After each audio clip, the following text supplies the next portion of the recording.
चिकने चिकने एक एक पत्थर उठावे और दरिया में नदी में फेंकता जाए और पूरी रात उसने उस कार्टून में भरे हुए पत्थरों को फेंका।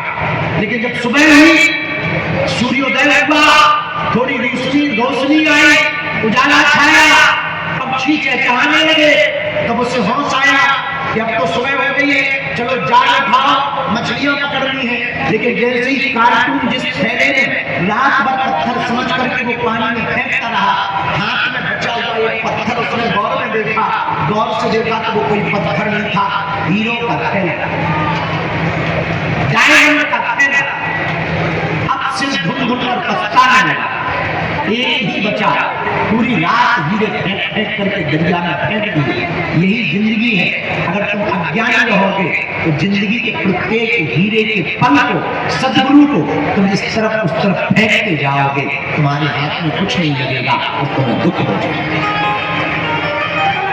ये अज्ञान का दूसरा कारण है। अब तुमने पूछा है कि इसका उपाय क्या है? इसका उपाय भी इस दुख से बचने का, जो ज्ञानी है उसकी शरण पकड़ो। वो ज्ञानी कौन है? जय हनुमान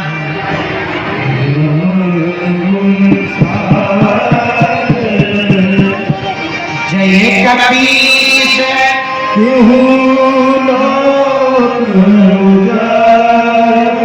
आपने पूछा कि इस अज्ञानता से, इस दुख से बचने का उपाय क्या? ज्ञानी की शरण पकड़ो।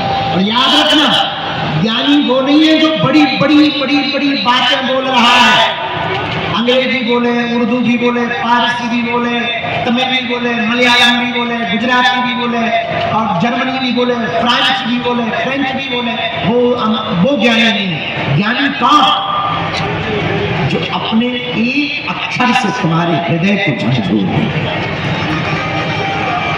बंद दरवाजे को खोल दे, वो ज्ञानी।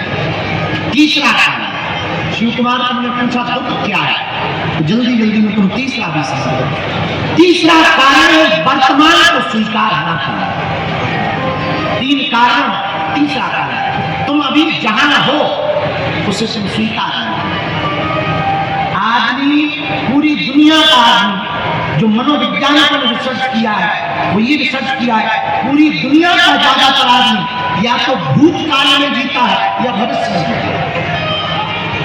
जो भूतकाल में जीता है वो चिंता में रहता, जो भविष्य में जीता है वो थोड़ा सा परेशान रहता, बेचैन रहता, अब कल क्या हो, परसों क्या हो।